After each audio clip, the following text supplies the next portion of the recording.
Okay. Hello viewers, today we are pleased of course to have Daktare in the house, and we are here to explore a very tangible topic of the day, which is all about nature as a cure for human life. And as he's going to tell us, my name is Gugwa, the host. Welcome, sir.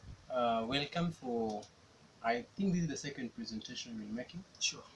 It has been some few weeks since I ever made another presentation. Point of clarification for those who are maybe watching, I am not a doctor by profession, but I am a public health student. So let's just have that one so that we may not have any hindrance within our communication. My name, for those who doesn't know my name, is Wycliffe. Welcome for this second series.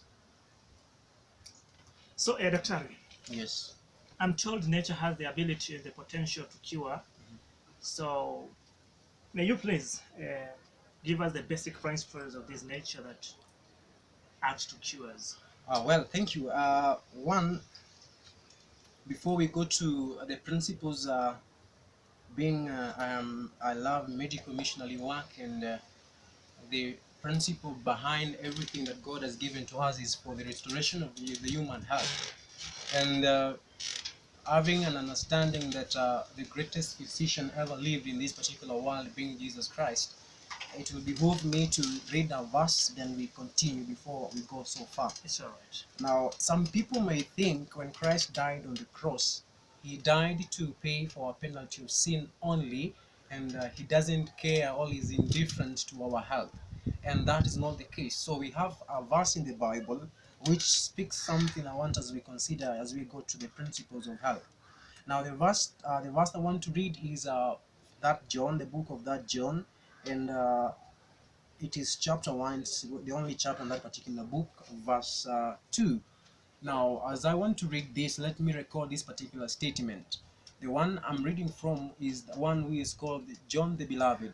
He's the one who understands our Savior much because he was the one who was closest to Christ more than other disciples. So he understood the mission of Christ. Now, when Christ used to do various miracles of healing and restoration, it used to always to be accompanied with a spiritual aspect. When he used to find a sick person, he used to restore the person physically and restore the person also spiritually. Now let's just see if it is true Christ is concerned for our health also. The Bible verse I want to read is that John chapter 1 verse 2, to make it short. Beloved, I wish above all things that thou mayest prosper and be in health, even as thy soul prosper. So we find something interesting that even in the Bible, it esteems the health of the children of God above all other things. You may have wealthy possessions, but above even other thing you can ever have is the wealth of health. So welcome for our presentation. So the principles of health. Now we have three main principles of health. And when we speak about health, I want us to be very careful here. We're not referring to the sick only, but we are referring to both being healthy and also to help those who are sick. So we have three principles of health living and restoration of health. The first one we say it is called naturopathy. The second one is called psychogenic principle. And the third one is hygienic principle, or if you like to call it, you can call it cleanliness principle. So those are the three main principles that we have. Wow, we really appreciate for that clarification. Yes, welcome. Yeah, so basically our viewers, he has basically aligned to us the principles that we have as far as nature cure is concerned. And due to the interest of time, we shan't cover all of them. However, we are going to ensure that we progressively present these facts. And today we are going to talk about naturopathy as a principle of health. So, Daktare, yes, what are they? Like, are they new or old, these principles of cure? Well, because we are going to cover one principle today due to the interest of time, we had considered that we should make the presentation short so that you can be able to take simple concepts, and then from there we can continue with the other pieces. So what we are going to consider right now is one principle of health, which is naturopathy. Now, I want to also to be very clear, we are not here to complicate the language. We should make it very simple for even the common person to understand. So what is naturopathy, and is it new? Now, the principles of naturopathy are old, but the term itself can be new. What we mean is this. Now, in principle sense, naturopathy is the using of the freely. Now, mark my words. I want us. We will be very careful from this particular moment. It is the using of the freely available elements to be able to bring vitality in the body, or to maintain vitality in the body. One, for you to the organs, the internal organs of the body to be healthy. Number two, for you to continue being healthy. So the principles, as far as they concern, they are old principles, but the term naturopathy can be new. Now, this principle of health is responsible in removing the main causes, the main basic causes of diseases in the body. For we know that we have diseases, and these diseases has to be dealt with. So these are principles whereby we use the principles using the freely available elements to remove the various basic causes of diseases. So Awesome. it's not a new issue. I'm also reminded here that it originates from way back during the time of the father of medicine, who is Hippocrates. Interesting. You see, when we don't understand the history of issues, sometimes we may be doing things which are wrong. Now, I tend to believe that this is going to be watched by those people who have done medicine, and those who are doing perhaps clinical medicine, those curative uh, branches of medicine. So if you understand the backbone of medicine, then you'll appreciate what we are saying. So this principle of naturopathy was used actually by one who we call the father of medicine. He's the person who is called Hippocrates. Now, Hippocrates existed in the period of 400 BC to 357 BC. So he used these principles, one, to bring restoration to health, restoration of health to people, and also two, to maintain health of people. Now, the second thing to note about this particular person called Hippocrates, who is the father of medicine, he not only used this particular principle, he also strongly advocated for this principle. Now, with the time, other people became in love with this particular thing, and that's why we're going out to the history of naturopathy. Now, we have different people who came later on and impressed these principles, and when they came up with these principles, they loved them, and then they made various concepts of using the various elements. Perhaps we should look the elements of. Yes, sir. Yes. Daktari. So please, our viewers are eager to know some of these elements that we talk about that help us to cure the body naturally. Now, we say that these are elements that are found freely in nature. You use them in doing what? We say number one, to maintain vitality of the internal organs of what? Of the body. Then also to remove the various basic causative agents or basic causes of what? Diseases. So what are elements that we find in nature that are always free? Air is one of We them. have air, which is free. Then two, we have water. Of course, some people may be living in town, but I think we'll come there later on. But water is a basic resource that is not supposed to be sold, and the only price that should be tagged to water, actually, according to the philosophy of public health, is it is the service of what supply and those things and maintenance. That is true. We have the earth. When we talk about the earth, we're talking about the soil and what comes from the earth, which is basically nutrition. And we have using of sun. So those are very basic principles, not principles, but elements that are found where?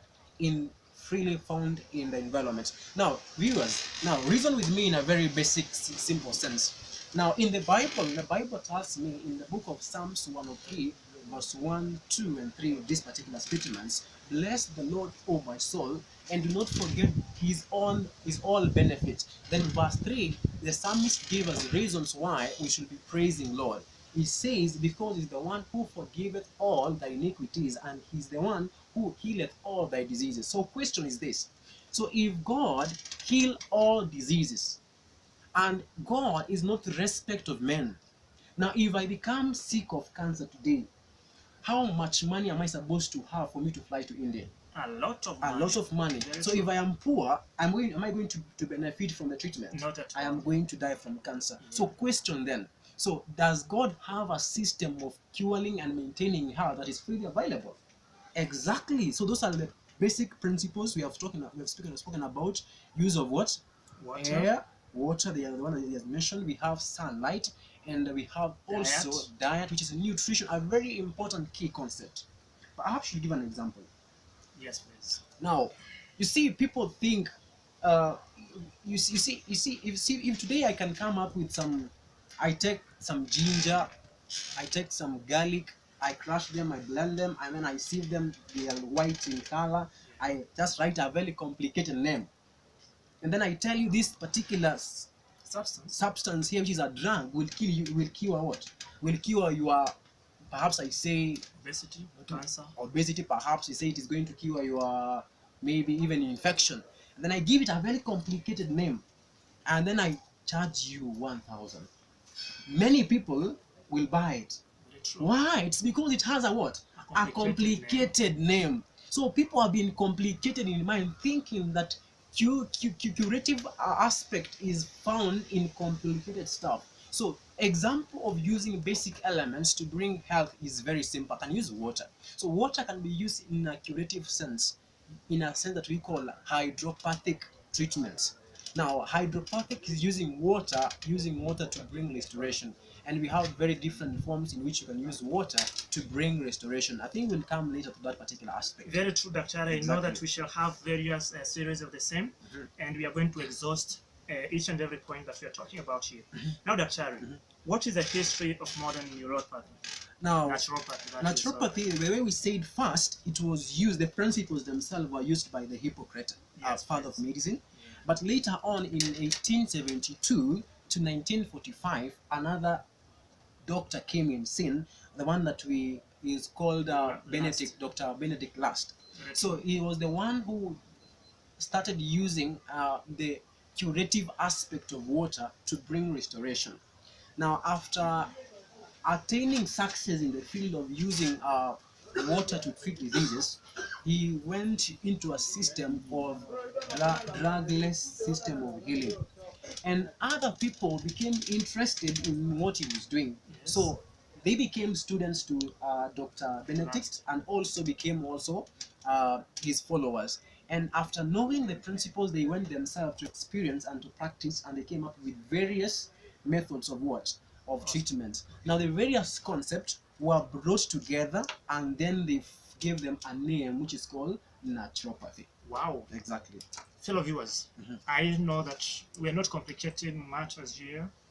It is for the interest of us, and remember, prevention is the best line towards actually staying healthy, and health is wealth. Now, Daktare, what is the backbone of this naturopathy?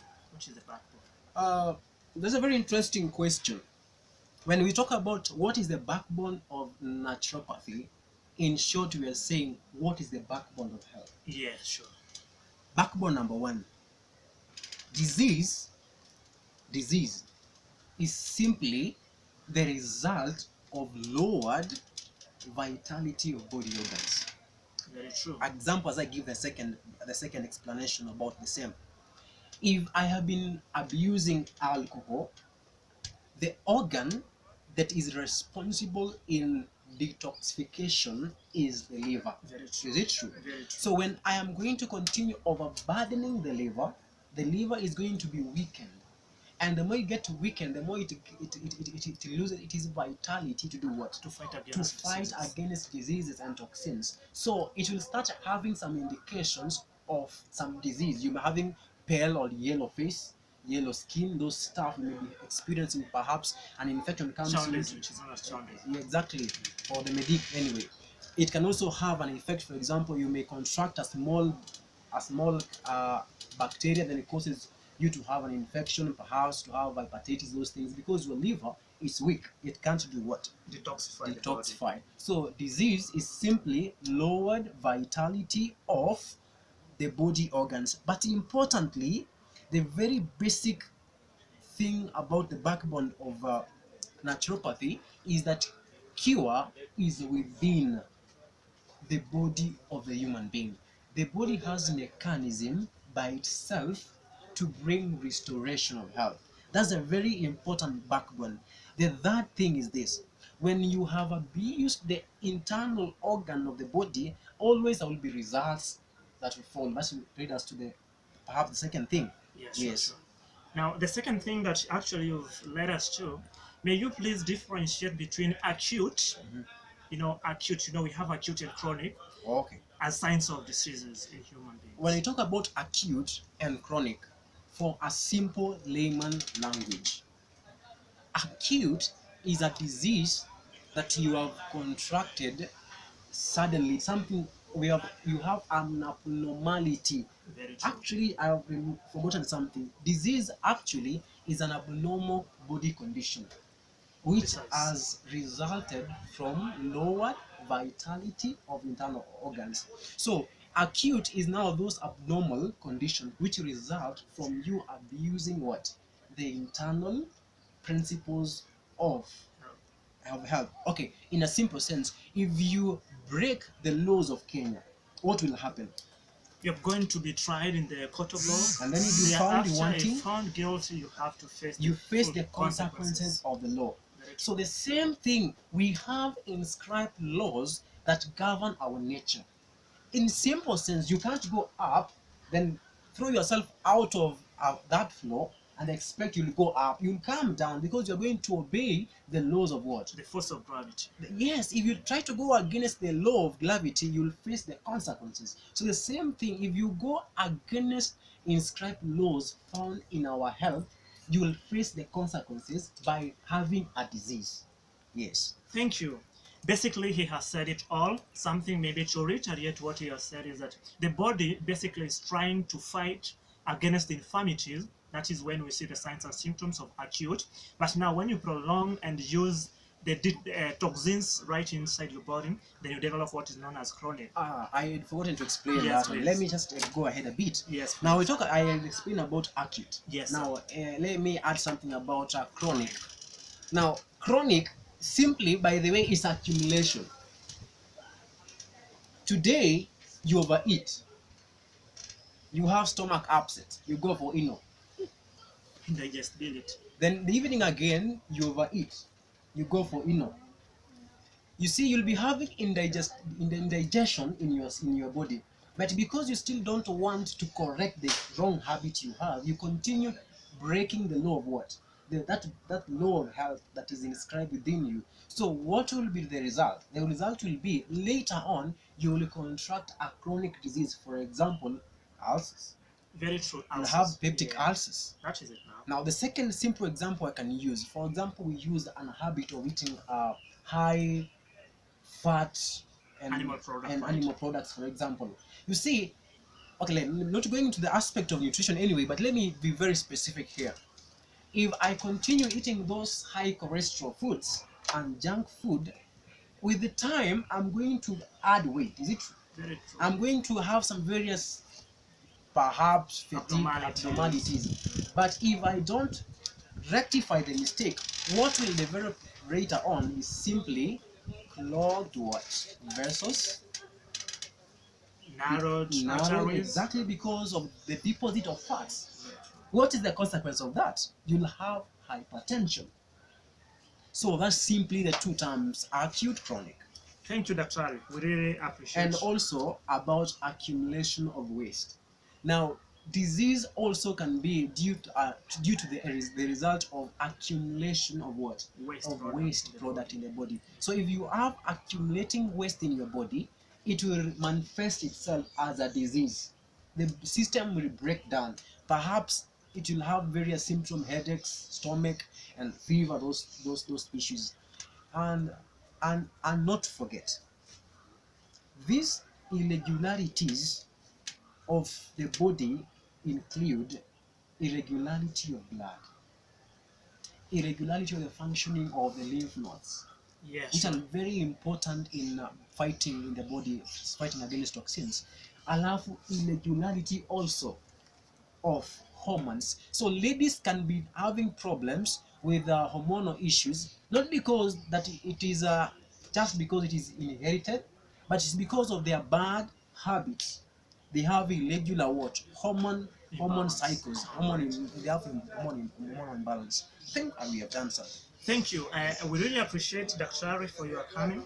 Now, I know that every beginning has an end, And Dr. Before we terminate this series of calls and call it a day, may you leave us with a word of hope, because I believe and trust that nothing is lost. Exactly. Now, I want to give two statements as I Yes, please. summarize. Yes, please. The very first statement is this. I want to read. Within the body, there is power to bring about return to the condition of normal well-being that we call health. Within your body, if you are sick, there is power inscribed for the body to return to its well-being, only if you cooperate with the agencies of nature and you rectify the mistakes that you're doing. The last point will be this. God's agencies, which are simple element freely available in nature, are able to they are compatible with the human organs and organ system, and they bring restoration without side effects. Wow, I really can't thank you enough, Dr. Maybe also I wish to talk to my viewer that every sinner, let me start this way, every saint was once a sinner. Therefore, that means that every sinner also has a future. It is our duty and responsibility to look back with satisfaction as we face tomorrow with confidence. We are what we eat. For Gigo means garbage in, garbage out. Until next time, bye for now. You can read also the Bible. It has solutions. More series are yet to come. That was but the first one. Join us next.